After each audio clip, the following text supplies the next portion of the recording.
سوال پوچھا ہے، لوگ قرآن پڑھ کر دوسرے مرحومین کو بخشتے ہیں یا قرآن خوانی کرتے ہیں، یہ کیسا عمل ہے؟ قرآن خوانی تو ایصال ثواب کے لیے بدعت عمل ہے، کیونکہ اجتماع کے لیے الگ سے ثبوت ضروری ہے۔ باقی اخپل طریقے سے قرآن پڑھ کے بخشنا یہ فقہا کے درمیان اختلافی مسئلہ ہے، ہم اس کے جواز کے قائل ہیں، اس لیے کہ رسول اللہ صلی اللہ علیہ وسلم نے صحیح حدیث میں میت کے لیے صدقہ کرنے کی اجازت دی ہے، اور جو بھی مزاج نبوت کو سمجھتا ہے اسے معلوم ہے کہ حدیثوں میں اصول بیان ہوتے ہیں جزیات کے ضمن میں، سمجھ رہے ہیں نا؟ صدقہ کیوں ہے؟ اس لیے کہ وہ ایک نیکی ہے، تو وہ اپنے لیے بھی کی جا سکتی ہے اور میت کے لیے بھی۔ تو فقہا یہ کہتے ہیں کہ اس سے پتہ چلتا ہے کہ نیکی کوئی بھی اپنے لیے بھی کی جا سکتی ہے اور میت کے لیے بھی، تو یہ بالکل جائز ہے، اس میں کوئی حرج نہیں ہے۔ البتہ جو چیز حدیث میں منصوص ہے وہ ہے صدقہ، تو اس کو زیادہ فوکس کرنا چاہیے، سمجھ رہے ہیں؟ باقی بعض لوگ اس میں بحث کرتے ہیں کہ حدیث میں صدقہ ہے، آپ نے قرآن کہاں سے نکال لیا؟ تو حدیث میں تو ایسے اور بھی ہیں، حدیث میں آتا ہے کہ انسان جب مر جاتا ہے تو 3 چیزیں باقی رہتی ہیں: صدقہ جاریہ، علم جس سے لوگ فائدہ اٹھائیں، یا نیک اولاد جو اس کے لیے دعا مانگے۔ تو اب کیا کوئی اولاد کے علاوہ کوئی اور دعا مانگے گا تو فائدہ نہیں ہوگا؟ ہوگا نا، وہ تو چوتھی چیز ہو گئی۔ تو حدیث میں جب یہ آتا ہے نا 3 یا 4، تو اجماع اس پر کہ یہ 3 اور 4 میں منحصر نہیں ہوتا۔ حدیث میں آتا ہے 3 آدمی ایسے ہیں جن کی طرف قیامت کے دن اللہ نظر اٹھا کے بھی نہیں دیکھے گا: شلوار تکبر کی وجہ سے ٹخنوں سے ڈھانپنے والا، اور جھوٹی قسم اٹھانے والا، احسان کر کے جتلانے والا۔ اب کیا مطلب صرف 3 ہی ہیں؟ اور بھی بہت ہیں جن کی طرف اللہ قیامت کے دن نظر اٹھا کے نہیں دیکھے گا۔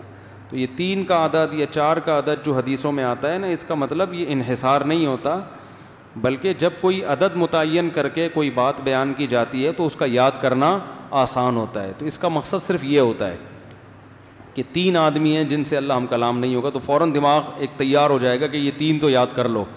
اس کا مطلب یہ نہیں کہ چوتھا نہیں ہو سکتا۔ قرآن میں اور بھی ہیں جن کے بارے میں آتا ہے کہ اللہ ان سے قیامت کے دن ہم کلام بھی نہیں ہوگا۔ یہود کے جو علماء تورات میں تحریف کیا کرتے تھے، تو تحریف کا عمل ایسا ہے کہ اللہ قیامت میں رحمت کی نظر بھی نہیں ڈالے گا، ہم کلام بھی نہیں ہوگا۔ تو اسی طرح حدیث میں جب ایک چیز آ گئی ہے کہ صدقہ کرو، تو اس کی ریزن کیا ہے؟ ریزن یہی ہے کہ وہ نیکی ہے۔ تو اس سے صاف پتہ چلتا ہے نیکی اپنے لیے بھی کی جا سکتی ہے اور میت کے لیے بھی۔ پھر اور بھی احادیث ہیں، نبی صلی اللہ علیہ وسلم نے قربانی کی اپنے لیے اور امت کے لیے، حالانکہ وہ تو نبی کے علاوہ ہے نا، تو وہ دوسرے کے لیے قربانی ہے۔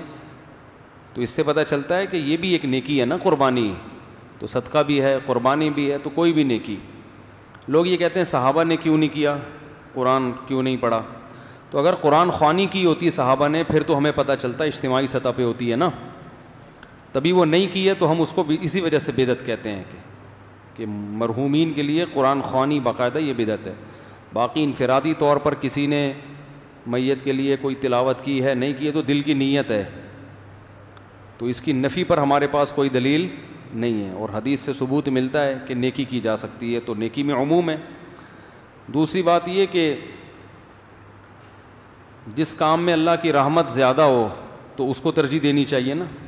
اگر ہم کہتے ہیں میت کے لیے صرف صدقہ جائز ہے، تو آپ نیک عمل کو کیا کر رہے ہیں؟ محدود۔ اگر ہم کہتے ہیں کہ صدقے کے علاوہ بھی نیکی جائز ہے، تو اس سے نیکی کی لوگوں کو ترغیب ہوگی۔ تو مزاج شریعت کے مطابق بھی دوسرا قول ہے جس میں آتا ہے کہ دوسرے کے لیے کرو، اس بہانے نیکیاں زیادہ ہوں گی، تو اچھا ہے نیکیاں کسی بھی بہانے زیادہ ہو جائیں۔ باقی دوسری طرف بھی بعض علماء گئے ہیں، لہذا اس مسئلے میں شدت ٹھیک نہیں ہے۔ سوال پوچھا ہے، لوگ قرآن پڑھ کر دوسرے مرحومین کو بخشتے ہیں یا قرآن خوانی کرتے ہیں، یہ کیسا عمل ہے؟ قرآن خوانی تو ایصال ثواب کے لیے بدعت عمل ہے، کیونکہ اجتماع کے لیے الگ سے ثبوت ضروری ہے۔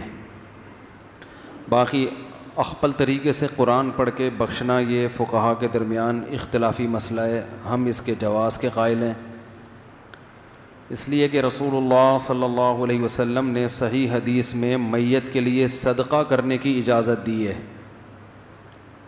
اور جو بھی مزاج نبوت کو سمجھتا ہے اسے معلوم ہے کہ حدیثوں میں اصول بیان ہوتے ہیں جزیات کے ضمن میں. سمجھ رہے ہیں نا؟ صدقہ کیوں ہے؟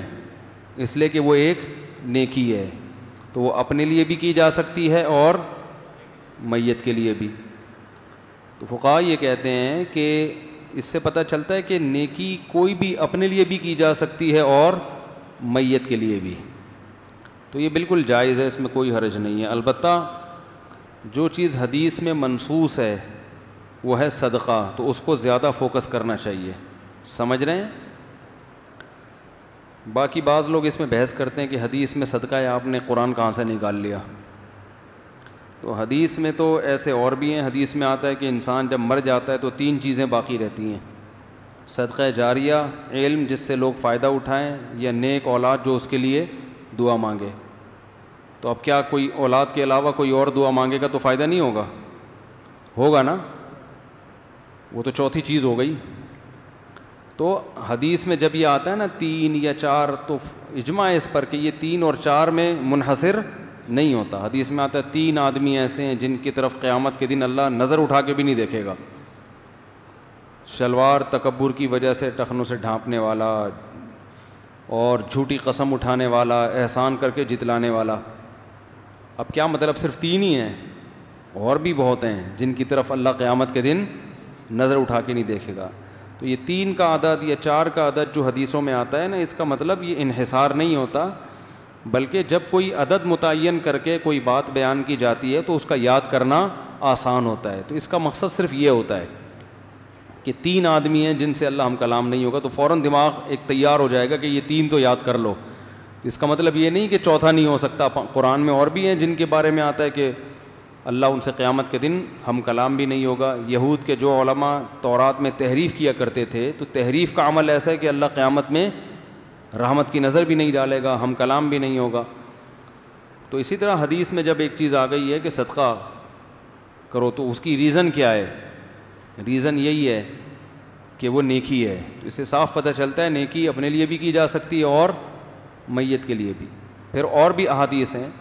نبی صلی اللہ علیہ وسلم نے قربانی کی اپنے لیے اور امت کے لیے، حالانکہ وہ تو نبی کے علاوہ ہے نا، تو وہ دوسرے کے لیے قربانی ہے. تو اس سے پتہ چلتا ہے کہ یہ بھی ایک نیکی ہے نا قربانی. تو صدقہ بھی ہے، قربانی بھی ہے، تو کوئی بھی نیکی. لوگ یہ کہتے ہیں صحابہ نے کیوں نہیں کیا، قرآن کیوں نہیں پڑھا؟ تو اگر قرآن خوانی کی ہوتی صحابہ نے، پھر تو ہمیں پتہ چلتا اجتماعی سطح پہ ہوتی ہے نا.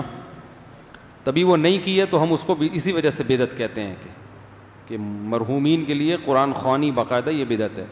باقی انفرادی طور پر کسی نے میت کے لیے کوئی تلاوت کی ہے نہیں کی ہے، تو دل کی نیت ہے، تو اس کی نفی پر ہمارے پاس کوئی دلیل نہیں ہے. اور حدیث سے ثبوت ملتا ہے کہ نیکی کی جا سکتی ہے، تو نیکی میں عموم ہے. دوسری بات یہ کہ جس کام میں اللہ کی رحمت زیادہ ہو تو اس کو ترجیح دینی چاہیے نا. اگر ہم کہتے ہیں میت کے لیے صرف صدقہ جائز ہے، تو آپ نیک عمل کو کیا کر رہے ہیں؟ محدود. اگر ہم کہتے ہیں کہ صدقے کے علاوہ بھی نیکی جائز ہے، تو اس سے نیکی کی لوگوں کو ترغیب ہوگی. تو مزاج شریعت کے مطابق بھی دوسرا قول ہے جس میں آتا ہے کہ دوسرے کے لیے کرو، اس بہانے نیکیاں زیادہ ہوں گی. تو اچھا ہے نیکیاں کسی بھی بہانے زیادہ ہو جائیں. باقی دوسری طرف بھی بعض علماء گئے ہیں، لہذا اس مسئلے میں شدت ٹھیک نہیں.